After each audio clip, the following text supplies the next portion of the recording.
நம்முடைய ஆண்டவரும் உலக இரட்சகருமாய் இருக்கிற இயேசு கிறிஸ்துவின் கைவிடாத நாமம் மகிமைப்படுவதாக. கர்த்தர் சொல்லுகிறார், நான் உன்னை விட்டு விலகுவதும் இல்லை, உன்னை கைவிடுவதும் இல்லை.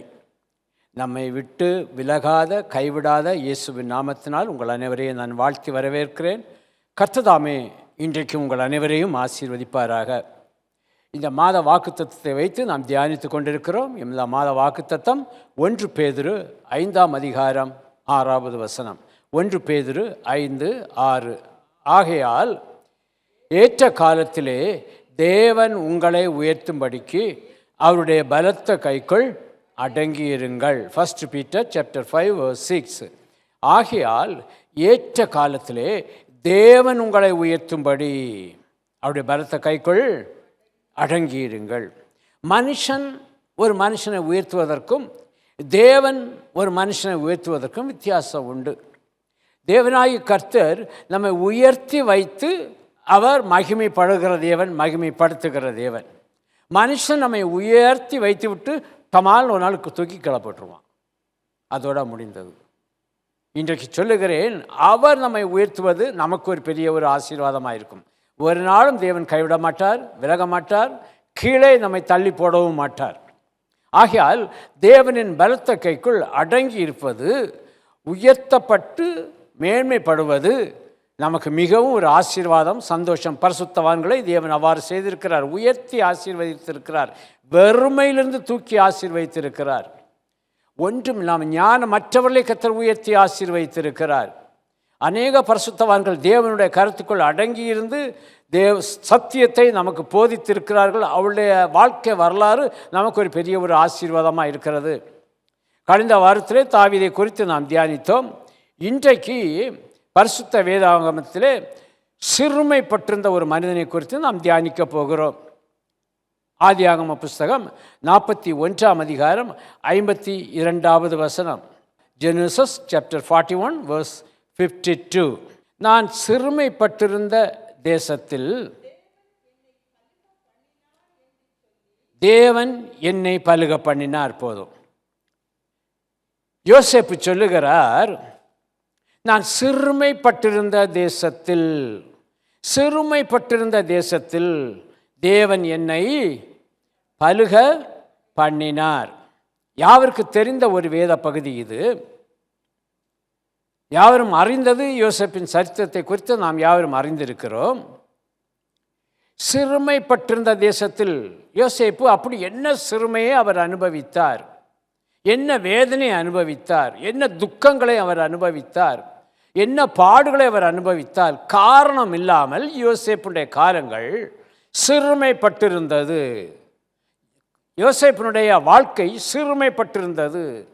அவன் திருமணத்திற்கு முன்பான காரியங்கள் எல்லாம் பார்க்கும்போது அவன் 17 வயதிலிருந்து சிறுமைப்பட ஆரம்பித்தான் என்று வேதத்திலே சொல்லப்பட்டிருக்கிறது. இப்பொழுது அந்த சிறுமையை குறித்து நாம் தியானிக்க போகிறோம். ஒருவேளை இன்றைக்கு இந்த நாட்களிலே நானும் அப்படித்தான் சிறுமைப்பட்டிருக்கிறேன். நான் கண்ணீரை வடித்து அந்த கண்ணீர் இரத்தமாய் மாறிக்கொண்டிருக்கிறது. நான் பேச முடியாமல் அடைபட்ட தொண்டையோடு காணப்படுகிறேன். நான் மற்றவரை நிமிர்ந்து பார்க்க முடியாமல் தலை குனிந்தவளாய் காணப்படுகிறேன். சிறுமைப்பட்டிருக்கிறேன் என்று சொல்வீர்கள் என்றால் சத்தியத்தை கேளுங்கள், சத்தியம் உங்களை விடுதலை ஆக்கும். சத்தியத்தை கேட்டு ஏற்றுக்கொண்டு அதன்படி நடவுங்கள், நிச்சயமாய் உங்களுக்கு ஒரு ஆசீர்வாதம் இருக்கிறது. இந்த ஆதியாகம புஸ்தகம் 37ஆம் அதிகாரம் 23, 24 நாம் வாசிக்கிற வேளையிலே அதிலே சொல்லப்பட்டிருக்கிறது. ஆதியாகமம் 37, 23, 24. Genesis chapter 37, 23 and 24. யோசேப்பு தன் சகோதரத்தில் சேர்ந்தபோது யோசேப்பு உடுத்தி கொண்டிருந்த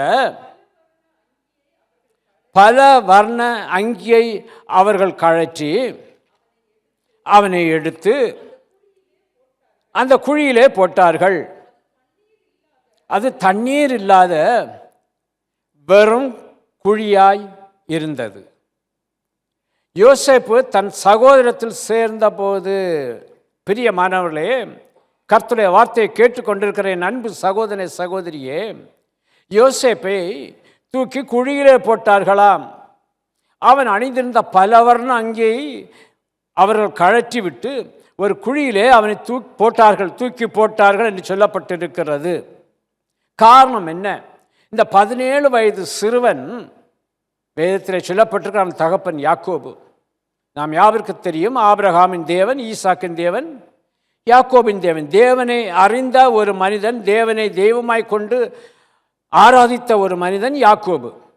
இந்த யோசேப்பு என்ன செய்தான் என்றால், மிகவும் தன் தாய் தகப்பனுக்கு மிகவும் பிரியமானவனாய் காணப்பட்டான். யோசேப்பு தன் தாய் தகப்பனுக்கு மிகவும் பிரியமானவனாய் காணப்பட்டான். அவன் தேவனுக்கு பயந்தவனாகவும் காணப்பட்டான். இங்கே சொல்லப்பட்டிருக்கிறது, இவனுக்கு கர்த்தர் சொப்பனங்களை காண்பித்திருக்கிறார். 2 சொப்பனங்களை அவன் பார்த்தான். அந்த 2 சொப்பனங்களையும் பார்த்த யோசேப்பு இந்த சொப்பனத்தை போய் தன் சகோதரத்தில் சொன்னான். அங்கே சிறுமைப்படுத்த ஆரம்பிக்கிறார்கள். தன் தகப்பனிடத்திலும் சொன்னான். தகப்பனும் இந்த மகனை பார்த்து கோபப்பட்டிருக்கிறார். 2வதாக தன் உடன் பிறந்த சகோதரர்கள் மற்றவர்கள் செய்கிற துன்மார்க்கமான காரியங்களை தன் தகப்பனாரிடத்தில் இவன் தெரியப்படுத்தி இருக்கிறான். சிறுமை ஆரம்பிக்கிறது. எல்லாரும் என்னை வெறுக்க ஆரம்பிக்கிறார்கள். எல்லாரும் சேர்ந்து, தன் சகோதரர் எல்லாரும் சேர்ந்து இவனுக்கு ஏதாவது செய்ய வேண்டும் என்று, இவனை தொலைத்து கட்ட வேண்டும் என்று தீர்மானிக்கிறார்கள். பிரியமானவர்களே, கர்த்தர் தேவன் கொடுத்த சொப்பனத்தை தன் குடும்பத்தோடு சொன்னபடியால் அவனை பகைத்தார்கள். யாவரும் கூடி அவனை விரோதித்தார்கள். அவனை கொல்லும்படியாய் தீர்மானித்தார்கள். 17 வயது. ஒரு நாள் அந்த யோசேப்பின் தகப்பன் சொல்லுகிறார், யாக்கோபு சொல்லுகிறார், நீ உன் சகோதரர்கள் ஆடு மேய்க்க சென்றிருக்கிறார்கள் அல்லவா, அவளை விசாரித்து விட்டு நான் தருகிற போஜனத்தையும் அவர்களுக்கு கொடுத்து விட்டு நீ வா என்று சொல்லுகிறார். இந்த மகனும் தகப்பனுடைய வார்த்தைக்கு கீழ்ப்படிந்து சொல்லியிருக்கலாம், வேலைக்காரரை நீங்கள் அனுப்புங்கள், மற்றவர்களை அனுப்புங்கள் என்று சொல்லியிருக்கலாம். இல்லை, தகப்பனுடைய வார்த்தைக்கு அவன் கீழ்ப்படுகிறான்.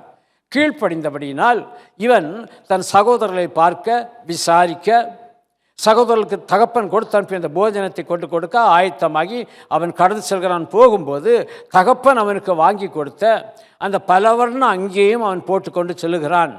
அவனுக்கு அதன் மேலே ஒரு விருப்பம். ஏனென்றால் என் தகப்பன் யாருக்கும் வாங்கி கொடுக்கவில்லை, என்னை நேசிக்கிறபடினால் எனக்கு தந்திருக்கிறார் என்கிற அந்த ஒரு நம்பிக்கையோடு சந்தோஷத்தோடு இவன் கடந்து செல்லுகிறான். இந்த சம்பவம் எல்லாருக்கும் தெரிந்த ஒரு சம்பவம் தான். இப்பொழுது இவன் தூரத்தில் வருகிறதை பார்த்து அவனுடைய சகோதரர்களெல்லாம் தீர்மானிக்கிறார்கள், எப்படியாவது யோசேப்பை கொன்று போட வேண்டும் என்று அவர்கள் முடிவெடுக்கிறார்கள். எல்லாவற்றையும் அறிந்த ஆண்டவர் இதையும் பார்த்து கொண்டுதான் இருக்கிறார். இப்பொழுது யோசேப்பை கொண்டு போட வேண்டும் என்று தீர்மானித்த அவருடைய இருதயத்தில் ஒரு மாற்றம் வருகிறது. சரி, கொள்ள வேண்டாம், இவனை அந்த குழியிலே நாம் தூக்கி போட்டு விடலாம் என்று நினைத்து அவன் வருகிற வேளையிலே தன் சகோதரத்தில் சேர்ந்தபோது யோசேப்பு உடுத்தி கொண்டிருந்த அந்த பலவர்ண அங்கியை மட்டும் கழற்றிவிட்டு அவனை எடுத்து அந்த குழியிலே இறக்கி விட்டார்கள் என்று சொன்னாலும் பரவாயில்லை, குழியிலே போட்டார்கள். அதை தூக்கி போட்டுட்டாங்க. அது தண்ணீர் இல்லாத வெறும் குழியாக இருந்தது. சற்று நினைக்க வேண்டிய ஒரு காரியம்.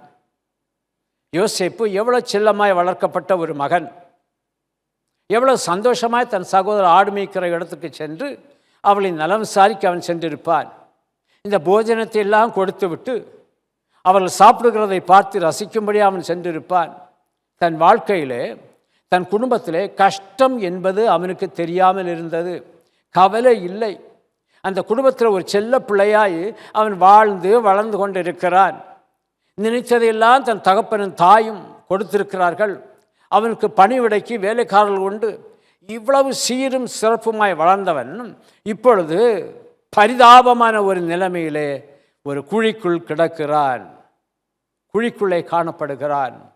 என் அன்பு சகோதரனே, சகோதரியே, இதே போலத்தான் இன்றைக்கு என்னுடைய வாழ்க்கையும் நீங்கள் சொல்லிக் கொண்டு இருக்கிறீர்கள் என்றால், சிறுமை, அந்த சிறுமை பற்றிருந்த அந்த தேசத்திலே தேவன் உங்களை உயர்த்தி ஆசீர்வதிக்கும்படியாக சித்தம் கொண்டிருக்கிறார். அவரை மட்டும் நீங்கள் நோக்கி பாருங்கள், அற்புதம் நடக்கும். அவனை தூக்கி போட்டார்கள் அல்லவா, ஒருவேளை அவன் படுத்துக்கொண்டு அவன் சத்தமிட்டிருக்கலாம், காப்பாற்றுங்கள் காப்பாற்றுங்கள் என்று. அவன் காப்பாற்றுங்கள் என்று சத்தமிட்டது யாருக்கும் கேட்காமல் இருந்திருக்கலாம். ஆனால் ஒருவர் அந்த சத்தத்தை கேட்டுக்கொண்டே இருந்தார். ஒரு ஆமேன். நம்முடைய சத்தத்தை கேட்கும்படியாய் கர்த்தரும் நம்மோடு கூட இருக்கிறார். அவனை சாவுக்கு ஒப்பு கொடுத்தார்கள். இவனை எப்படியாவது கொன்று விட வேண்டும் என்று தேவனாகிய கர்த்தர் அவனை சாவுக்கு ஒப்பு கொடுக்க விடவில்லை. கர்த்தர் அவனை காப்பாற்ற நினைத்தார். ஏனென்றால் அவன் பலுகி பெருகும்படியாய் அவனுக்கென்று ஒரு தேசத்தை கர்த்தர் வைத்திருக்கிறார். அந்த தேசத்தில் அவன் பலுகி பெருக வேண்டும் என்று அவர் வாஞ்சித்தார். அதன்படி தேவன் அந்த சகோதரர் கையிலிருந்து அவனை தப்புவிக்க விரும்பினார். இந்த சம்பவம் எல்லாம் உங்களுக்கு தெரியும். வீட்டில் போய் இந்த வேத பகுதியை நீங்கள் வாசித்து பாருங்கள்.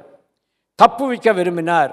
தப்புவிக்க விரும்பினவர் இப்படிப்பட்ட கஷ்டமோ நஷ்டமோ துன்பமோ துயரமோ கதறுதலோ அழுகையோ புலம்பலோ அவனுடைய நாட்களில் அவனுடைய வாழ்நாளில் அவன் பார்த்திருக்க முடியாது, அவன் செய்திருக்கவும் முடியாது. ஏனென்றால் அவ்வளவு ஆசீர்வாதமாய் காணப்பட்டவன் சிறுமைப்பட ஆரம்பித்தான்.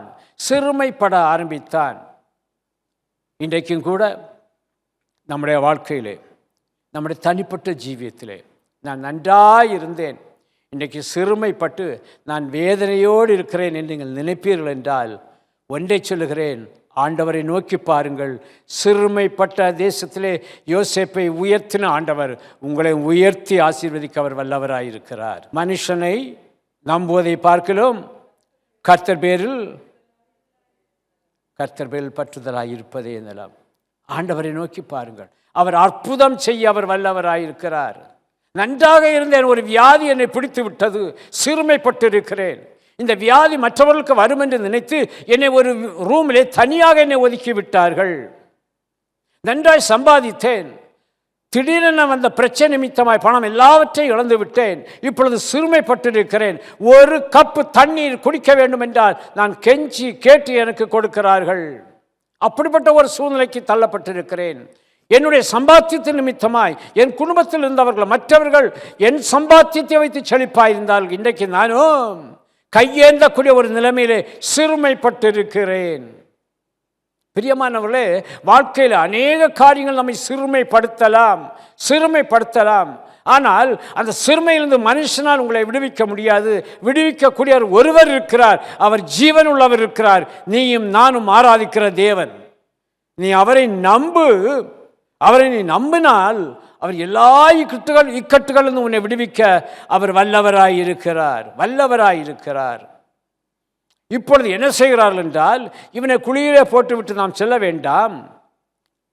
அங்கே இந்த வியாபாரத்திற்காய் வருகிற ஒரு கூட்டம் வந்து கொண்டிருக்கிறது. அவர்கள் கையில் இவனை விற்று விடுவோம் என்று குழியிலிருந்து அவனை தூக்கி இப்பொழுது 20 வெள்ளிக்காசுக்காக அவனை இஸ்மவேல் கையிலே விற்று விடுகிறார்கள்.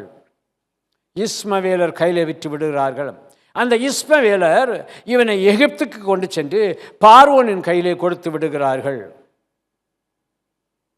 எவ்வளவு ஒரு இக்கட்டான ஒரு நிலைமை! ஒரு தனி மனிதனுக்கும் ஒரு குடும்பத்திற்கும் தேவன் உதவி செய்ய அவர் வல்லவராயிருக்கிறார். ஆமேன். நான் சொல்வது வசனத்தின் மூலமாய் சொல்கிறேன், கர்த்தருடைய வார்த்தையின் மூலமாய் உங்களுக்கு சொல்லுகிறேன். யோபுவின் புஸ்தகம் 33ஆம் அதிகாரம் 18வது வசனத்தை எடுத்துக்கொள்ளுங்கள். யோபு 33:18. இவ்விதமாய் அவன் ஆத்துமாவை படுகொலிக்கும், அவன் ஜீவனை பட்டய வெட்டுக்கும் கர்த்தர் தப்பு வைக்கிறார். யோபு 33:18. இவ்விதமாய் ஒரு மனிதனுடைய ஆத்துமாவை கர்த்தர் படுகொலிக்கும், அவன் ஜீவனை பட்டய வெட்டுக்கும் தப்புவிக்கிறார். இங்கு அப்படிதான் நடக்க வேண்டிய ஒரு சம்பவம். குழியில் தூக்கி போட நினைப்பதற்கு முன்பாய் அவனை கொன்றுவிட, பட்டய வெட்டுக்கு அவனை கொன்றுவிட தீர்மானித்தார்கள். ஆனால் அவன் ஆத்துமாவை படுகொலிக்கும் பட்டயத்துக்கும் கர்த்தர் தப்பு வைத்தார். ஹல்லேலூயா. இந்த சரீரத்தை உருவாக்கினவர் ஆண்டவர், இந்த சரீரத்துக்குள் ஜீவனை தந்தவர் ஆண்டவர். இந்த சரீரத்தையும் இந்த ஜீவனையும் வேறு யாருக்கும் கர்த்தர் ஒப்பு கொடுக்க விட மாட்டார். அவர் தப்பு வைக்க வல்லவராயிருக்கிறார். விசுவாசியுங்கள். ஒருவேளை நீங்கள் நினைக்கலாம், என் ஆத்துமாவை படுகொலிக்குள் தூக்கி போட விரும்புகிறார்கள், படுகுழிக்குள் தூக்கி போட்டாலும் கர்த்தர் அந்த படுகுழியிலிருந்து உன்னை உயர்த்தவர் வல்லவராயிருக்கிறார். பட்டயத்தை எடுத்துட்டு வந்தாலும் அந்த பட்டயத்தின் வெட்டுக்கு கர்த்தர் நம்மை ஒப்பு கொடுக்க மாட்டார். அவர் நம்மை தப்புவிக்க அவர் வல்லவராயிருக்கிறார். என்ன செய்ய ஆண்டவரே? ஒரு விசை என்னை நோக்கி பாரும் ஆண்டவரே, ஒரு விசை என்னை நோக்கி பாரும் ஆண்டவரே. மரண பரியந்தம் வரைக்கும் இந்த ஜீவன் உமக்காக நிற்கும் என்று தங்கள் அக்கிரமங்கள் பாவங்கள் எல்லாவற்றையும் அறிக்கையிட்டு நாம் ஜெபித்தோம் என்றால் அந்த படுகொலியிலிருந்து கர்த்தர் நம்மை தூக்கி பட்டயத்திலிருந்து நம்மை விடுவிக்க அவர் வல்லவராயிருக்கிறார். ஒரு மனிதனை மட்டுமல்ல, ஒரு குடும்பத்தையும் அவர் அவ்வாறு செய்ய வல்லவராயிருக்கிறார். சகரியா தீர்க்கதரிசியின் புஸ்தகம் 9ஆம் அதிகாரம் 11வது வசனம், பக்கம் எண் 1099. சகரியா சாப்டர் 9 verse 11. உனக்கு நான் செய்வது என்னவென்றால், தண்ணீர் இல்லாத குழியிலே அடைபட்டிருக்கிற உன்னுடையவர்களை, உன்னுடையவர்களை, உன் குடும்பத்தை, உனக்குரியவர்களை நான் என் உடன்படிக்கையின் இரத்தத்தினாலே விடுதலை பண்ணுவேன். ஒரு ஆமேன். ஒன்று சேர்ந்து அந்த குழிக்குள்ளே கிடக்கிறவர்கள் ஒன்று சேர்ந்து ஆண்டவரே என்று கூப்பிடுகிற வேளையில் ஆண்டவர் தம் உடன்படிக்கையின் இரத்தத்தாலே அவர்களை விடுதலை பண்ணினார்களாம். 2 பேரை சிறைச்சாலையில் போட்டார்களாம், பவுலும் சீலாவும். சிறைச்சாலையில் 2 பேரும், ஒருத்தன் தூங்கல, ஒருத்தன் முழுசுருக்கையில், இல்லாவிட்டால் ஒருத்தன் அழையல, ஒருத்தன் எனக்கு ஏன் இந்த காரியம் என்று அவன் புலம்பல. 2 பேரும் ஒன்று சேர்ந்து ஆண்டவரை மகிமைப்படுத்தினார்கள், ஆண்டவரை துதித்தார்கள். உனக்கு நான் செய்வது என்னவென்றால், இன்றைக்கு நீ குடும்பமாய் தண்ணீர் இல்லாத குழியிலே அடைபட்டிருக்கிறாய். தண்ணீர் இல்லாத குழியிலே நீ அடைபட்டிருக்கிறாய். ஏதோ ஒரு காரியத்து நிமித்தமாய் குடும்பம் முழுவதும், உன்னோடு இருப்பவர்கள் முழுவதும் தண்ணீர் இல்லாத குழியிலே நீ அடைபட்டிருந்தாலும் கூட உன்னுடையவர்களை நான் என் உடன்படிக்கையின் இரத்தத்தாலே விடுதலை பண்ணுவேன் என்று கர்த்தர் சொல்லுகிறார். எங்கே இருக்கிற குடும்பமாய், எங்கே இருக்கிற தலைமறைவாய் இருக்கிறாயோ, இல்லாவிட்டால் முகம் காணாத தூரத்தில் இருக்கிறாயோ, இல்லாவிட்டால் சேர்ந்து நாங்கள் வாழ்ந்தோம், இப்படி சேர்ந்தே நாங்கள் அழிந்து போகிறோம் என்று நினைத்து கொண்டு அழிவை நோக்கி சென்று கொண்டிருக்கிறாயோ, நீ எந்த குழியில் அடைபட்டிருந்தாலும் கூட உன்னை என்னுடைய இரத்தத்தினாலே விடுதலை பண்ண என்னால் முடியும் என்று கர்த்தர் சொல்லுகிறார். ஆமேன். ஒரு ஆத்துமாவை கர்த்தர் படுகொலிக்கு தப்பு வைக்கிறவர், உன்னை உன் குடும்பத்தை அவர் தப்பு வைக்க அவர் வல்லவராயிருக்கிறார். ஏற்ற காலம் இது. உன்னை தப்பு வைப்பேன், உன்னுடையவர்களை விடுதலை பண்ணுவேன் என்று கர்த்தர் வசனத்தின் மூலமாய் நமக்கு சொல்லுகிறார். நான் உன்னை தப்பு வைப்பேன், நான் உன்னுடையவர்களையும் விடுதலை பண்ணுவேன் என்று கர்த்தர் இந்த காலை வேளையிலே சொல்லுகிறார். எங்கே இருக்கிறீங்க?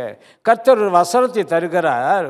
என்ன வார்த்தை என்றால், மீட்கக்கூடாதபடி என் கரம் குறுகிட்டு விடுவிக்கிறதுக்கு என்னிடத்தில் பலன் இல்லாமல் போயிட்டு. மீட்கக்கூடாதபடி என் கரம் குறுகி போகவில்லை, உன்னை விடுவிக்காதபடி, உன்னை விடுதலை செய்வதற்கு எனக்கு பலன் இல்லாமல் போயிட்டோ என்று கர்த்தர் கேட்கிறார். சர்வ வல்லமையும் சர்வ அதிகாரமும் உள்ள தேவன் கேட்கிறார். புரிந்து கொள்ளுங்கள், அறிந்து கொள்ளுங்கள், அவரை நோக்கி கூப்பிடுங்கள். அவர் தப்புவிக்க வல்லவராயிருக்கிறார், அவர் விடுதலை பண்ண வல்லவராயிருக்கிறார். ஒருவேளை உபத்திரவத்தின் குழியா, வியாதியின் குழியா, தரித்திரத்தின் குழியா, அநியாயத்தின் குழியா, பாவத்தின் குழியா, எந்த குழியில் நீ இருந்தாலும், எந்த குழியில் நீ கிடந்தாலும் கூட உன்னதமானவரை நோக்கிப்பார். அவர் உன்னை விடுதலையாக்கி அவர் மேலே உன்னை கொண்டு வந்து நீ சிறுமைப்பட்டிருந்த தேசத்திலே, இடத்திலே உன்னை உயர்த்த அவர் வல்லவராயிருக்கிறார்.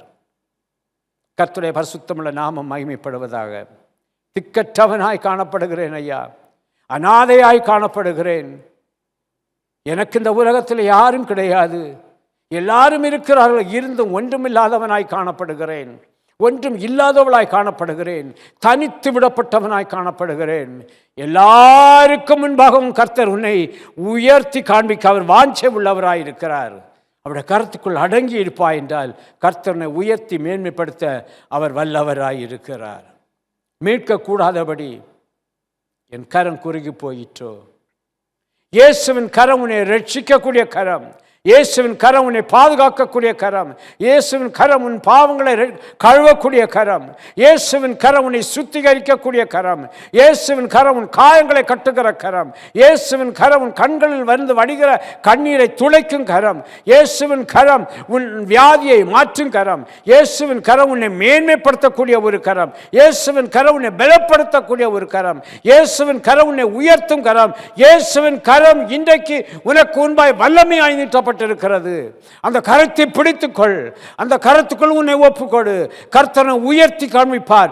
சிறுமையிலிருந்து கர்த்தர் உன்னை உயர்த்தி பலுக பண்ண அவர் வல்லவராயிருக்கிறார். இன்றே ஒப்புக்கொடு. இன்னைக்கு ஒப்புக்கொடு சகோதரே, சகோதரியே. எகிப்துக்கு அழைத்து வரப்பட்ட அந்த யோசேப்புக்கு யாரும் துணை இல்லை, சொந்தங்கள் இல்லை, உறவினர்கள் இல்லை, நண்பர்கள் இல்லை, ஒருவரும் இல்லை. ஆனால் ஒன்று தெரியுமா? யோசேப்பை உருவாக்கின ஆண்டவர் அவனோடு கூட இருந்தார். ஆமென். யோசேப்பை உருவாக்கின ஆண்டவர் அவனோடு கூட இருந்தார். குழியிலிருந்து ஆண்டவர் யோசேப்பை பார்த்தவர். அந்த எகிப்து தேசத்திலும் அவனோடு கூட இருந்தார். எனக்கு யாரும் கிடையாது, எனக்கு யாரும் கிடையாது சொல்லாதே. ஒருவர் இருக்கிறார். இந்த உலகத்தில் இருப்பவரை காட்டிலும், உன் உற்றார் உறவினர், உன் உடன்பிறப்புகளை காட்டிலும், உன் பெற்றோரை காட்டிலும் அவர் வல்லவரும் நல்லவரும் பரிசுத்தரும் உண்மையும் உள்ளவருமாய் மட்டுமல்ல, உன்னை உயர்த்தி காண்பிக்கும்படியாய், உன்னை பலுக பண்ணும்படியாய் கர்த்தர் வாஞ்சியோடு இருக்கிறார். பரிசுத்த வேதாகமத்திலே ஆதியாகமம் 39:2-21-23 இந்த 3 வசனங்களிலும் சொல்லப்பட்டிருக்கிறது, கர்த்தர் யோசேப்போடே இருந்தார். கர்த்தர் யோசேப்போடே இருந்தார். தாவீதோடு இருந்த தேவன் அவனை நாளுக்கு நாள் விருத்தி அடைய செய்தாராம். யோசேப்போடு இருந்த தேவன் அவனை எப்படி உயர்த்தினார் தெரியுமா? வசனம் எடுக்க வேண்டாம், வீட்டில் போய் படித்து பாருங்க. முதலாவது அவனை காரிய சித்தி உள்ளவனாய் கர்த்தர் மாற்றினார். காரிய சித்தி, ஒரு காரியத்தை அவன் சிறப்பாய் செய்து முடிக்கும்படியாய், அதற்கு தகுந்த பதிலை கொடுக்கும்படியாய் கர்த்தர் அவனை ஆசீர்வதித்தார். கர்த்தருடைய நாமம் மகிமைப்படுவதாக. இரண்டாவது சொல்லப்பட்டிருக்கிறது, அவன் செய்கிற எல்லா காரியத்தையும் என் தேவனாகிய கர்த்தர் வாய்க்க பண்ணினாராம். வாய்க்க பண்ண காரணம் என்ன தெரியுமா? அவன் செய்கிற எல்லா காரியத்திலும், செய்கிற எல்லாவற்றிலும், எல்லா செயலிலும் கர்த்தருடைய கரம் அவனுடைய கருத்தோடு இணைந்திருந்தபடியினால் கர்த்தர் காரியத்தை வாய்க்க பண்ணினார். வசனம்தான் சொல்லுகிறது, அதில் சொல்லப்பட்டிருக்கிறது யோசேப்பை குறித்து. கர்த்தரின் கிருபை அவன் மேல் இருந்ததாம். அவருடைய கிருபை அவனை விட்டு விலகவில்லை. எல்லாருடைய தயவும் அவனுக்கு கிடைத்ததாம். கிடைக்க கிருபை செய்தார் ஆண்டவர். அவனுக்கு நன்றாய் கவனித்துக் கொள்ளுங்கள், அவனுக்கு எதிராக அவனுடைய சகோதரர்கள் எழும்பினார்கள். சொப்பனத்தை சொன்னான். சொப்பனத்தின் நிமித்தம் அவனை பகைத்தார்கள், விரோதியாய் மாற்றினார்கள். ஆனாலும் கூட அத்தனை சகோதரர்களும் அந்த சொப்பனத்தின்படி அவனை சுற்றி நின்று வணங்கும்படியாய் கர்த்தர் யோசேப்போடே இருந்தார். ஆமென். ஆண்டவர் எதை சொன்னாலும் அதை நிறைவேற்றி கொடுப்பவர். அதை உங்கள் கண்கள் காணும். மறுபடியும் சொல்லுகிறேன், சிறுமையிலிருந்து உங்களை உயர்த்தி பலுக பண்ணவர் வல்லவராயிருக்கிறார். கடைசியாக தன் தகப்பன் யாக்கோபின் மரண நாட்கள் வரைக்கும் அந்த தகப்பனை இந்த யோசேப்பு பாதுகாத்தான், கவனித்தான். எவ்வளவு ஒரு மேன்மை! தன் தகப்பனையும் தாயையும் கனம் பண்ண வேண்டும் என்று வேதத்தில் சொல்லப்பட்டிருக்கிறது. இவன் கனம் பண்ணினான். கர்த்தராகிய தேவன் அவனை சிறுமைப்பட்ட தேசத்தில் அவனை உயர்த்தி காண்பித்தார். அவனை உயர்த்தி ஆசீர்வைத்தார். என் அருமை சகோதரனே, சகோதரியே, எந்த காரியத்தில் நீ சிறுமைப்பட்டு கொண்டிருக்கிறாய்? எந்த காரியத்தின் நிமித்தம் நீ கண்ணீர் வடித்து கொண்டிருக்கிறாய்? எந்த தேசத்தில்? ஒருவேளை குடும்பத்தில் காணப்படலாம், இல்லாவிட்டால் வேறு தேசங்களில் நீ காணப்படலாம். எதற்காக நீ கண்ணீர் வடித்து கொண்டிருக்கிறாய்? எல்லாவற்றையும் அறிந்தவர் உன் ஆண்டவர் இருக்கிறார். ஒரு நேரம் வருகிறது, உன் கண்ணீரை துடைத்து உன்னை உயர்த்தும்படியாய் ஒரு நேரம் வருகிறது. உன் படுக்கையை மாற்றி போடும்படியாய் ஒரு நேரம் வருகிறது. உன் இழப்பை கர்த்தர் மறுபடியும் இரட்டிப்பாய் கொடுக்கும்படியான ஒரு நேரம் வருகிறது. இந்த நேரத்தில் நீ ஆண்டவரை நோக்கி பார்த்தாய் என்றால் கர்த்தர் உன்னை ஆசீர்வதிக்க வல்லவராயிருக்கிறார். ஒரு வசனத்தை சொல்லி நான் முடிக்க விரும்புகிறேன். எரேமியா தீர்க்கதரிசியின் புஸ்தகம் 30 அதிகாரம் 5வது வசனம். இன்றைக்கு அப்படிப்பட்ட குழியிலே விழுந்து கொண்டு அந்த சிறுமியிலே காணப்படுகிறவர்களுக்கு கர்த்தர் சொல்லுகிறார். என்ன சொல்லுகிறார் என்றால், எரேமியா 30:5, கர்த்தர் சொல்லுகிறது என்னவென்றால், தத்தளிப்பின் சத்தத்தை கேட்கிறோம், திகில் உண்டு, சமாதானம் இல்லை. கர்த்தர் சொல்லுகிறார், நீ தத்தளிக்கிற சத்தத்தை நான் கேட்கிறேன், உனக்கு திகில் உண்டு, சமாதானம் இல்லை. திகில் இருக்கிறது, சமாதானம் இல்லை. யோசேப்பு தன் சகோதரத்தில் சேர்ந்தபோது அவனுடைய பலவர்ண அங்கியை கழற்றி அவனை எடுத்து அந்த குழியிலே போட்டார்கள். தண்ணீர் இல்லாத வெறும் குழியாய் இருந்தது. தத்தளிக்கிறான், சமாதானம் இல்லை. ஆனால் குழியிலே கிடந்தவன் இப்பொழுது கர்த்தர் அவனை உயர்த்துகிறார். எப்படி உயர்த்துகிறார் என்றால், ஆதியாகம புஸ்தகம் 41ஆம் அதிகாரம் 38 முதல் 41 வரைக்குள்ள வேத பகுதியிலே, 43 வரைக்குள்ள வேத பகுதியிலே சொல்லப்பட்டிருக்கிறது. ஆதியாகமம் 41 38 43 வரைக்கும். அப்பொழுது பார்வோன் தன் ஊழியக்காரரை நோக்கி, தேவ ஆவியை பெற்ற இந்த யோசேப்பை போல வேறு ஒருவன் உண்டோ என்றான். பின்பு பார்வோன் யோசேப்பை நோக்கி, தேவன் இவை எல்லாவற்றையும் உனக்கு வெளிப்படுத்தி இருக்கிறபடியால் உன்னை போல விவேகமும் ஞானமுள்ளவன் வேறு ஒருவனும் இல்லை. நீ என் அரண்மனைக்கு அதிகாரியாயிருப்பாய். உன் வார்த்தையின்படியே என் ஜனங்கள் எல்லாரும் அடங்கி நடப்பார்கள். ஒரு நிமிஷம் குழியிலே கிடந்து கதறுகிறான். தன் வார்த்தையினால கூப்பிடுகிறான். தாய் தகப்பரை கூப்பிடுகிறான், சகோதரரை கூப்பிடுகிறான், அங்கு ஆடு மேய்க்கிற மற்றவர்களை கூப்பிடுகிறான். அவன் வார்த்தைக்கு ஒருவரும் பதில் கொடுக்கவில்லை. ஆனால் இப்பொழுது குழியில் கிடந்தவனுக்கு வருகிற அதிகாரத்தை பாருங்கள். உன் வாக்கின்படி என் ஜனங்கள் எல்லாரும் அடங்கி நடப்பார்கள். சிங்காசனத்தில் மாத்திரம் உன்னிலும் நான் பெரியவனாயிருப்பேன் என்றான். பின்னும் பார்வோன் யோசேப்பை நோக்கி, பார், எகிப்து தேசம் முழுமைக்கு உன்னை கர்த்தர் அப்படியே ஆசீர்வதிக்கப் போகிறார். எங்கெல்லாம் அடிமைப்பட்டு, எங்கெல்லாம் கூனி குறுகி, எங்கெல்லாம் உங்களை மறைத்து கொண்டிருந்தீர்களோ, எங்கெல்லாம் அழுகையின் பள்ளத்தாக்கின் வழியை கடந்து சென்றீர்களோ, அந்த இடத்தையெல்லாம் கர்த்தர் மாற்றி போட்டு, சிறுமைப்பட்ட இடத்திலிருந்து கர்த்தர் உங்களை மாற்றி போட்டு உங்களை முழுமைக்கும் ஆசீர்வாதமாய் கர்த்தர் உங்களை வைக்கப் போகிறார். 42வது வசனம், பார்வோன் தன் கையில் போட்டிருந்த தன் முத்திரை மோதிரத்தை கழற்றி அதை யோசேப்பின் கையிலே போட்டு மெல்லிய வஸ்திரங்களை அவனுக்கு உடுத்தி பொன் சரப்பணி அவன் கழுத்திலே தரித்து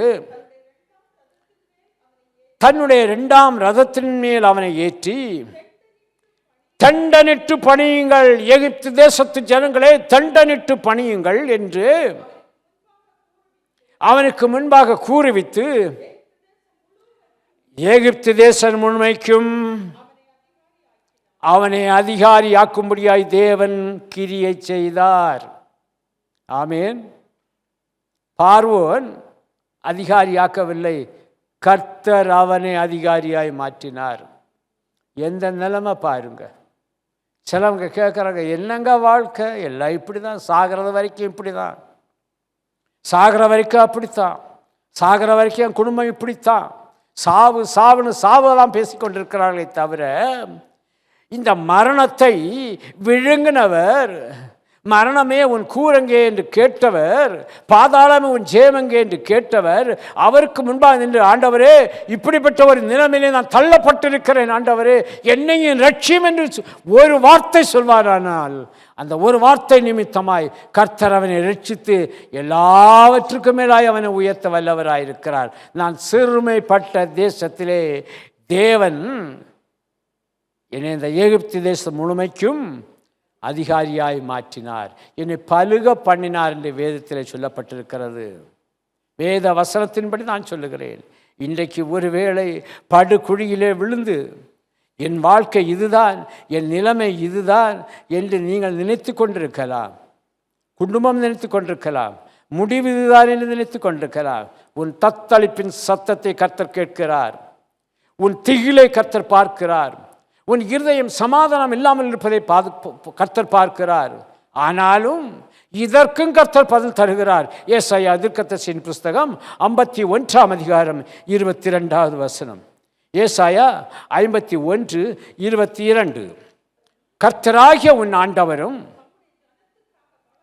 உனக்காக வழக்காட போகிற உன் தேவனுமானவர் சொல்லுகிறது என்னவென்றால், இதோ தத்தளிப்பின் பாத்திரத்தை உன் கையிலிருந்து நீக்கி போடுகிறேன். இதோ இதோ என்னை எப்ப பார்த்து நீ கூப்பிட்டாயோ, ஏசாயா 51:22, நீ என்னை எப்ப கூப்பிட்டாயோ, அந்த தத்தளிப்பின் பாத்திரத்தின் நிமித்தமாய், அந்த தத்தளிப்பின் சத்தத்தின் நிமித்தமாய் சமாதானமும் இல்லாமல் அழுகையும் புலம்பலோடு நீ காணப்பட்டாயோ, இதோ அந்த தத்தளிப்பின் பாத்திரத்தை உன் கையிலிருந்து நீக்கி போடுகிறேன். உன் கையிலிருந்து நீக்கி போடுகிறேன். இனி அதன் வண்டல்களை நீ குடிப்பது கிடையாது. அந்த சிறுமையை நீ குடிக்க மாட்டாய். அந்த அவமானத்தை நீ குடிக்க மாட்டாய். அந்த வேதனை நீ குடிக்க மாட்டாய். அந்த தத்தளிப்பை நீ பார்க்க மாட்டாய். உன் கையிலிருந்து நீக்கப்படுகிறேன். யார் சொன்னது? கர்த்தரும் உன் ஆண்டவரும் உனக்காக வழக்காட போகிறமாகிய உன் தேவன் சொல்லுகிறார். பிரியமானவர்களே, யோசேப்பின் வாழ்க்கையில் பல காரியங்கள் நடந்தது. ஆனால் ஒன்றும் அவனை வெட்கப்படுத்தவில்லை. கர்த்தர் வெட்கப்படுத்த விடவும் இல்லை. ஏனென்றால் ஆதியாகமம் 39:2-21-23 சொல்லப்பட்டிருக்கிறது அல்லவா, கர்த்தர் யோசேப்போடு இருந்தார். உன்னோடு உன் ஆண்டவர் இருக்கிறார். பலன் கொள், திடமனதாயிரு, நீ கர்த்தரை நோக்கி கூப்பிடு. அதற்காய் கர்த்தர் உன்னை உருவாக்கவில்லை, தத்தளிக்க வேண்டும் என்று உருவாக்கவில்லை. உனக்கு திகில் சமாதானம் இல்லாமல் திகிலோடு நீ வாழ வேண்டும் என்று கர்த்தர் உன்னை உருவாக்கவில்லை. கர்த்தர் உன்னை ஆசீர்வதிக்க விரும்புகிறார். கர்த்தர் உன் எல்லைகளை விஸ்தாரமாக்க விரும்புகிறார். ஒரு குழிக்குள் நீ படுத்து கிடக்கலாம். இதுதான் என் முடிவென்று நினைத்துக்கொண்டு ஒரு வட்டத்துக்குள்ளே நீ காணப்படலாம். அதை விட்டு வெளியே வா. கர்த்தர் உன்னை ஆசீர்வதிக்கப் போகிறார். கர்த்தர் உன்னை ஆசீர்வதித்து மேன்மைப்படுத்த போகிறார். இந்த காலை வேளையிலும் ஆண்டவருடைய சமூகத்துக்கு முன்பாய், ஆண்டவரே, நான் என்னை ஒப்பு கொடுக்கிறேன். ஆண்டவரே, நான் இந்த சிறுமைப்பட்ட இந்த வீட்டில் நீர் என்னை உயர்த்தப் போகிறீர். சிறுமைப்பட்ட வேலையிலிருந்து என்னை உயர்த்தப் போகிறீர். சிறுமைப்பட்ட இந்த தேசத்திலிருந்து நீர் என்னை உயர்த்தப் போகிறீர். என்னை ஆசீர்வதிக்கப் போகிறீர். எத்தனை பேருக்கு இந்த ஆசீர்வாதம் வேணும்? நாம் எல்லாரும் ஜெபிப்போமா? நாம் எழுந்து நின்று, கர்த்தர் சொல்லுகிறது, உன் தத்தளிப்பின் சத்தத்தை அவர் கேட்கிறார். ஏதோ ஒரு காரியத்தின் நிமித்தமாய் நீ குழிக்குள் இருந்து வெளியே வர முடியாமல் நீ தத்தளித்து கொண்டிருக்கிறாய். தத்தளித்து கொண்டிருக்கிறாய். உனக்கு திகில், உனக்கு சமாதானம் இல்லை, உனக்கு அழுகை, உனக்கு கண்ணீர், இதுதான் உணவாய் இருக்கிறது. தத்தளிப்பின் சத்தம் கர்த்தருடைய காதுகளில் விழுந்தபடினால் கர்த்தர் சொல்லுகிறார், இதோ அந்த தத்தளிப்பின் பாத்திரத்தை உன் கையிலிருந்து நீக்கி போடுகிறேன். என்னை நோக்கிப்பார், என்னை நோக்கிப்பார், என்னை நோக்கிப்பார். நான் உன்னை பார்த்துட்டு தான் இருக்கிறேன். எங்கிருந்து இந்த சிறுமையை ஆரம்பித்தது என்று பார்த்து கொண்டு தான் இருக்கிறேன். இப்பொழுது என்ன நிலைமையில் நீ இருக்கிறாய் என்பதை நான் பார்த்து கொண்டு தான் இருக்கிறேன். ஆனால் அந்நிய தேசத்தில் இல்லாவிட்டால் நீ தனித்து விடப்பட்ட இடத்துல உனக்கு யாரும் துணை இல்லை என்று சொல்லாதே. நான் உன்னோடு கூட இருக்கிறேன். உன்னை பலப்படுத்துவேன், உன்னை ஆசீர்வதிப்பேன், உன்னை கைவிட மாட்டேன். உனக்கு பூரண ஆசீர்வாதம் உண்டு. பூரண நன்மைகளை நான் தருவேன். நான் உயர்த்தப் போகிறேன், உயர்த்தப் போகிறேன். எங்கெல்லாம் தலை குனிந்து நடந்தாயோ அந்த இடத்திலெல்லாம் நீ உயர்ந்து நிற்பாய். உன்னை அண்ணாந்து பார்க்க முடியாய். அவனா இவன், அவளா இவள் என்று கேட்க முடியாய். நான் உன்னை ஆசீர்வதிக்கவே ஆசீர்வதித்து உன்னை பெருகவே பெருக பண்ண போகிறேன். Glory to God. யோசேப்பு இருந்த இடத்திலே கர்த்தர் அவனை உயர்த்தினார். கைவிடப்பட்ட மகனே, மகளே, கரம் பிடித்து கர்த்தர் இன்றைக்கு உன்னை உயர்த்த வல்லவராயிருக்கிறார். விசுவாசிக்கிறாயா? உன் கருத்தை உயர்த்தி உன் கருத்தை அவரிடம் கொடுப்பாயா? திக்கற்றவள், அனாதை, எனக்கு எல்லாரும் இருந்து ஒருத்தர் இல்லைன்னு சொல்லிக் கொண்டிருக்கிறாய் அல்லவா? ஒரு தாயை போல கர்த்தர் உன்னை அரவணைத்து உயர்த்த விரும்புகிறார். அரவணைத்து உயர்த்த விரும்புகிறார். ஆதரவற்ற உன்னை எங்கே போவது, எப்படி போவது, எனக்கு ஒரு ஆதரவு கிடையாது என்று நீ ஒரு இடத்தில், ஒரு காட்டில் இருக்கிறாயோ, பாதை தெரியாத ஒரு ஆடை போல நீ காணப்படுகிறாயோ, இதோ கர்த்தர் உன் கரம் பிடித்து உன்னை உயர்த்தி ஆசீர்வதிக்க விரும்புகிறார். இஸ்ரவேலை ஆசீர்வதிப்பதே என் அப்பனுக்கு பிரியமாம், கர்த்தருக்கு பிரியமாம். உன்னை ஆசீர்வதிக்க விரும்புகிறார். கண்ணீரில் வாழ்ந்த உனக்கு அதிசயங்களை காணப்படும்படியாய், உன் கண்கள் திறந்து அந்த அதிசயங்களை பார்க்கும்படியாய் கர்த்தர் உன்னை உயர்த்தி ஆசீர்வதிக்க விரும்புகிறார். படுக்கையிலே பல நாட்களாய், பல வருஷங்களாய் படுக்கையிலே கிடக்கிறேன், எனக்கு உதவி செய்வார் யாரும் இல்லை, உதவி செய்வார் இருந்தும் இந்த படுக்கையிலிருந்து நானாக எழும்ப முடியவில்லை, நீயாகவே எழும்புவாய். உன் கருத்தை ஆண்டவருடைய கருத்தில் ஒப்புக்கொடு. நீ சிறுமைப்பட்ட இடத்திலே தேவன் உன்னை உயர்த்தி காண்பிக்க விரும்புகிறார். எவ்வளவு ஏமாற்றம், எவ்வளவு தோல்வி, எவ்வளவு இழப்பு, இதன் நிமித்தமாய் நான் சிறுமைப்பட்டு கொண்டிருக்கிறேன். கர்த்தர் உன்னை ஆசீர்வதிக்க விரும்புகிறார். ஒன்று தெரியுமா? சிறுமைப்பட்ட அத்தனை பேருக்கும் கர்த்தர் உன்னை ஆசீர்வாதமாய் மாற்றுகிறார். கர்த்தர் உன்னை ஆசீர்வாதமாய் மாற்றுகிறார். கர்த்தர் உன்னை ஆசீர்வாதமாய் மாற்றுகிறார். இயேசுவின் நாமத்தினால சொல்லுகிறேன், மீட்கக்கூடாதபடி கர்த்தருடைய கரம் குறுகி போகவில்லை. உன் கரத்தை போல குறுகி போகவில்லை. கரம் உயர்த்த விருப்பமில்லை. அப்பா என் கருத்தை பிடித்துக்கொள்ளும் என்று சொல்ல உனக்கு விருப்பமில்லை. ஆனால் இப்பொழுது நீ கருத்தை உயர்த்தினாய் என்றால், ஆண்டவர் என் கருத்தை பிடித்து என்னை உயர்த்தி ஆசீர்வதியும் என்று நீ கேட்பாய் என்றால், இனி தீங்கை காணாதிருப்பாய். இனி நீ தீங்கை காணாதிருப்பாய். என் அருமை சகோதரனே, சத்துருவுக்கு பயந்து, கொடியவனுக்கு பயந்து, துன்மார்க்கனுக்கு பயந்து, உனக்கு விரோதமாய் எழும்புகிறவனுக்கு பயந்து நீ எங்கேயோ ஒளித்து கொண்டிருக்கிறாய் அல்லவா? வெளியே வா. கர்த்தர் சொல்கிறார், வெளியே வா. உனக்கு திகில், உனக்கு சமாதானம் இல்லை. நீ பயந்து பயந்து ஏதோ ஒரு நிழலுக்குள் இருக்கிறாய். கர்த்தர் சொல்கிறார், நீ வெளியே வா. வெளியே வந்து என்னை நோக்கி பார்த்து இயேசுவே என்று கரம் உயர்த்தி என்னை கூப்பிடு. நான் உன் கருத்தை பிடித்து இந்த சத்துருக்களை துரத்தி உன் கண்களுக்கு முன்னாடி நீ தேடியும் காணாதிருக்கும்படியாய் நான் உன்னை உயர்த்தி ஆசீர்வதிக்கப் போகிறேன் என்று கர்த்தர் சொல்லுகிறார். ஏன் கலங்குகிறாய்? ஏன் பயப்படுகிறாய்? உந்தன் துணையாய், உனக்கு ஒரு தகப்பனாய், உனக்கு ஒரு தாயாய், நல்ல சகோதரனாய், நண்பனாய் கர்த்தர் வர விரும்புகிறார். ஏற்றுக்கொள்ள ஆயத்தமா? ஏற்றுக்கொள்ள ஆயத்தமா? இயேசுவை பற்றி உனக்கு தெரியும், நீ அறிந்திருக்கிறாய். ஆனாலும் கூட சிறுமைப்பட்ட தேசத்திலே என்னை பலுக பண்ணினார் என்று தனி ஒரு மனிதன் யோசேப்பு சொன்னானே, அவன் முடிவை பாருங்கள். அந்த எகிப்து தேசம் முழுமைக்கும் கர்த்தர் அவனை ஆசீர்வதித்து வைத்தார், ஆசீர்வாதமாய் வைத்தார். தன் குடும்பத்துக்கு, தனக்கு எதிராய் வந்த தன் சகோதரர்களுக்கு, அவனை பகைத்தவர்களுக்கு, அவனை கொல்ல நினைத்தவர்களுக்கு, இந்த யோசேப்பை விரோதியாய் நினைத்தவர்களுக்கு முன்பாய் கர்த்தர் உயர்த்தி அவர்களுக்கும் இவனை ஆசீர்வாதமாக மாற்றினார். கர்த்தர் கொடுத்த வாக்கு தத்துவத்துக்காக நான் ஆண்டவருக்கு நன்றி செலுத்துகிறேன். ஏற்ற காலத்திலே கர்த்தர் உன்னை உயர்த்தும்படி அவருடைய பலத்த கைக்குள் நீ அடங்கி இருப்பாய் என்றால், நீ சிறுமைப்பட்ட தேசத்திலே உன்னை கர்த்தர் பலுக பண்ணுவார், பலுக பண்ணி ஆசீர்வதிப்பார். ஐயா, இந்த காரியங்கள் என்னை விட்டு மாற முடியவில்லை, மாற்ற முடியவில்லை, மாற்றுவார். ஒப்புக்கொடு, ஒப்புக்கொடு. நீ அவளை ஒப்புக்கொடு. உன் பாவங்கள், அக்கிரமங்கள், மீறுதல் எதுவாக இருந்தாலும் நீ அவருக்கு முன்பாய் நீ வா. ஏன் இந்த நிலைமை இன்று ஒரு நாளாவது நீ எண்ணி பார்த்தாயா? பார்க்கவில்லையே. இன்றைக்கு கர்த்தர் சொல்கிறார், நீ அதை எண்ணி பார்க்க வேண்டாம். நீ சிறுமைப்பட்டிருக்கிறாய் அல்லவா? நான் உன்னை ஆசீர்வதித்து உயர்த்தப் போகிறேன், உன்னை பலுக பண்ண போகிறேன். உன் சந்ததியை நான் ஆசீர்வதிக்கப் போகிறேன், உன் எதிர்காலத்தை நான் ஆசீர்வதிக்கப் போகிறேன். ஒரே ஒரு காரியம், ஆண்டவருடைய கருத்துக்குள்ளே உன்னை ஒப்புக்கொடு. தாழி வாய்ந்த கருத்துக்குள், தழும்புகள் நிறைந்த கருத்துக்குள், அந்த கரத்தை பார், இன்றைக்கும் உன்னை ரட்சிக்கும்படியாக அதிலிருந்து இரத்தம் வடிந்து கொண்டிருக்கிறது. அந்த ரட்சிப்பின் கருத்துக்குள் உன்னை ஒப்புக்கொடு. கர்த்தர் உன்னை உயர்த்தி ஆசீர்வதிக்க வல்லவராயிருக்கிறார். வியாதியோ, துன்பமோ, பாடுகளோ, கஷ்டங்களோ, உபத்திரவங்களோ, பரிகாசமோ, நிந்தனையோ, அவமானமோ எது வந்தாலும் இயேசுவின் நாமத்தால் நீ அவருக்கு முன்பாய் வருவாயானால் இவைகளெல்லாம் பின்னிட்டு ஓடிப்போகும். உனக்கு முன்பாய் இருக்கிற ஆசீர்வாதத்தை நீ சுதந்திரித்துக் கொள்வாய்.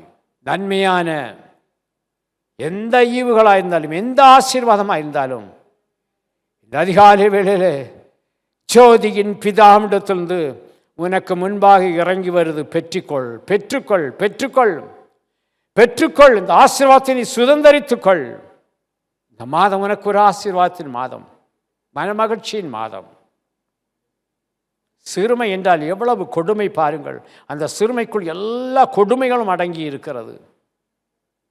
அந்த கொடுமையிலிருந்து கர்த்தர் தப்புவிக்க வல்லவராயிருக்கிறார், தப்புவிக்க வல்லவராயிருக்கிறார். ஆண்டவரை நோக்கி பார்ப்போமா, ஜெபிப்போமா? பரலோக பிதாவே, சத்தியத்தை சொன்னேன் ஆண்டவரே. உம்முடைய சத்தியம் உம்முடைய பிள்ளைகளை விடுதலை ஆக்கட்டும் ஆண்டவரே. கேட்கிறவர்களாய் மட்டுமல்ல, ஏற்றுக்கொண்டவர்களாய் அந்த சிறுமையிலிருந்து யார் யார் வெளியே வர வேண்டும் என்று விரும்புகிறார்களோ அத்தனை பேரையும் கர்த்தாவே இந்த தேவ செய்தி கேட்டு இந்த ஜெப வேளையிலே அவர்களுக்கு ஒரு விடுதலை தேவன் தரும்படியாக ஜெபிக்கிறேன் ஆண்டவரே. சமாதானம் இல்லை, சந்தோஷம் இல்லை ஆண்டவரே. தரித்திரம், வறுமை, பிரச்சனை, இன்னும் அவர்கள் எண்ணி பார்க்க முடியாத பாதையிலே கடந்து கொண்டிருப்பதை நீர் அறிவீர் ஆண்டவரே. இந்த தேவ செய்தி ஆனது இந்த சிறுமையிலிருந்து உடைய பிள்ளைகளை விடுதலை ஆக்கி கர்த்தாவே பலுக பண்ணும்படியாக ஜெபிக்கிறேன் கர்த்தாவே. எதை இழந்தார்களோ அதை இரட்டிப்பாய் பெற்றுக் கொள்ளும்படியாக கர்த்தர் ஆசீர்வதிப்பீராக, ஆசீர்வதிப்பீராக, ஆசீர்வதிப்பீராக. உம்முடைய பிள்ளைகள் கர்த்தாவே தாங்கள் இருக்கிற இடத்திலே, தாங்கள் நிற்கிற இடத்திலே, தாங்கள் வேலை செய்கிற ஸ்தலத்திலே, ஆண்டவருடைய வருமானத்திலே எல்லாவற்றும் அவர்கள் பலுகி பெருகும்படியாய் உம்முடைய நாமத்தினால் நான் அவளை ஆசீர்வதிக்கிறேன் ஆண்டவரே. குடும்பத்துக்குள்ளே அவள் பலுகி பெருகும்படியாய் கர்த்தரவளை ஆசீர்வதிக்கும்படியாய் ஜெபிக்கிறேன். இயேசுவே, நீர் அதை செய்ய போகிறீர், அதற்காக உமக்கு நன்றி ஆண்டவரே. ஆண்டவரே, தீங்கும் தீமையும் அவர்களுக்கு விரோதமாய் எழும்பினது ஆண்டவரே. ஆண்டவரே, சேனைகளாய் வந்தது ஆண்டவரே. அந்த சேனைகள் எல்லாவற்றையும் கர்த்தர் இன்றைக்கு சிதறடிக்கிறீர், சிதறடிக்க பண்ணுகிறீர். அதற்காய் ஸ்தோத்திரம். கர்த்தருடைய சேனை உடைய பிள்ளைகளை தாங்க போகிறது, பாதுகாக்க போகிறது. தயவுக்காயமுக்கு நன்றி அப்பா, உமக்கு ஸ்தோத்திரம். அப்பா, உமக்கு ஸ்தோத்திரம். மகிமையான காரியங்களை, பெரிய காரியங்களை செய்ய போகிற அதற்காயமுக்கு நன்றி ஆண்டவரே. இந்த படுக்கையிலே சிறுமையை அனுபவித்துக் கொண்டிருக்கிறவர்கள் எழும்பட்டும் ஆண்டவரே. அந்த வியாதி அவருடைய சரீரத்தை விட்டு மாறி போகட்டும் ஆண்டவரே. ஒரு குழந்தை இல்லாதபடினால சிறுமைப்பட்டு கொண்டிருக்கிறவர்களுக்கு கர்ப்பத்தின் கனி ஆசீர்வாதமாய் மாறட்டும் கர்த்தாவே. பலுகி பெருக பண்ணும் ஆண்டவரே. நல்ல ஒரு வாழ்க்கைக்காய் ஏங்கி கொண்டிருக்கிற பிள்ளைகளுக்கு அந்த ஏக்கங்களை கர்த்தாவே ஆண்டவன் அந்த இருதயத்தை இழைக்க பண்ண காரியங்கள் எல்லாவற்றையும் கர்த்தர் மாற்றி போட்டு பலுகி பெருக பண்ணுவீராக. குடும்பத்துக்குள்ளே சமாதானம், சந்தோஷம் இல்லாமல் அலைக்கழிப்பின் ஆவினால் சிறுமைப்பட்டிருக்கிறவர்களுக்கு ஆண்டவரே தெய்வீக சமாதானம், சந்தோஷத்தை தேவன் கொடுக்கும்படியாக ஜெபிக்கிறேன். தகப்பனே உமக்கு நன்றி, தகப்பனே உமக்கு நன்றி, தகப்பனே உமக்கு நன்றி ஆண்டவரே. தனிமையிலே காணப்படுகிறேன். குடும்பம் இருந்தும் குடும்பத்தில் என்னை ஏற்றுக்கொள்ளவில்லை. இப்பொழுது தனிமையில் இருக்கிறேன். ஒரு தனிமையில் இருந்த யோசேப்பை தானே உயர்த்தினீர் ஆண்டவரே. உயர்த்தி யாரால் துரத்தப்பட்டார்களோ, யாரால் விரட்டப்பட்டார்களோ அவர்களுக்கு இவர்களை ஆசீர்வாதமாய் வையும் ஆண்டவரே. வைக்கப் போகிறீர், அதற்காக உமக்கு ஸ்தோத்திரம். இந்த ஜெபத்தை கேட்கிற தயவுக்காய் ஸ்தோத்திரம். அநேகருடைய கண்ணீரை இன்றைக்கு நீ துடைக்கிறீர், அதற்காய் ஸ்தோத்திரம். சிறுமைப்பட்ட எந்த தேசமாக இருந்தாலும், வீடாக இருந்தாலும், எந்த இடமாக இருந்தாலும் கர்த்தர் என்னை பலுக பண்ணினார் என்று சொல்லும்படியாய் கர்த்தர் அவளை ஆசீர்வதிக்கும்படியாய் ஜெபிக்கிறேன். ஆசீர்வதியும். நற்செய்திகளை, நல்ல சாட்சிகளை ஆண்டவரே விடுதலையாக்கி உடைய பிள்ளைகளை ஆசீர்வதித்து மேன்மைப்படுத்துவதை கேட்கும்படியான ஒரு கிருபை தாரும். என் ஜெபத்தை தள்ளாமலும் உம்முடைய கிருபை என்னை விட்டு விலக்காமலும் இருக்கிற தேவனுக்கு ஸ்தோத்திரம் உண்டாகட்டும். இயேசுவின் நாமத்தில் பிதாவே, ஆமேன், ஆமேன். நன்றி உள்ள இருதயத்தோடு கர்த்தர் என்னை பலுக பண்ணுவார் என்ற விசுவாசத்தோடு இருதயத்தின் மீது கருத்தை வைத்து என் ஆத்துமாவே கர்த்தரை ஸ்தோத்தரி, என் முழு உள்ளமே அவருடைய பரிசுத்த நாமத்தை ஸ்தோத்தரி. என் ஆத்துமாவே கர்த்தரை ஸ்தோத்தரி, கர்த்தர் செய்த சகல உபகாரங்களை மறவாதே. ஆமேன். நம்முடைய கர்த்தராகிய இயேசு கிறிஸ்துவின் கிருபையும் பிதாவாகிய தேவனுடைய அன்பும் பரிசுத்தாவியானுடைய ஐக்கியமும் இன்றும் என்றும் சதா காலங்களிலும் உங்கள் அனைவரோடும் கூட இருப்பதாக. ஆமேன். ஆமேன். கர்த்தர் உங்கள் எல்லாரையும் ஆசீர்வதிப்பாராக. ஆமேன். ஆமேன்.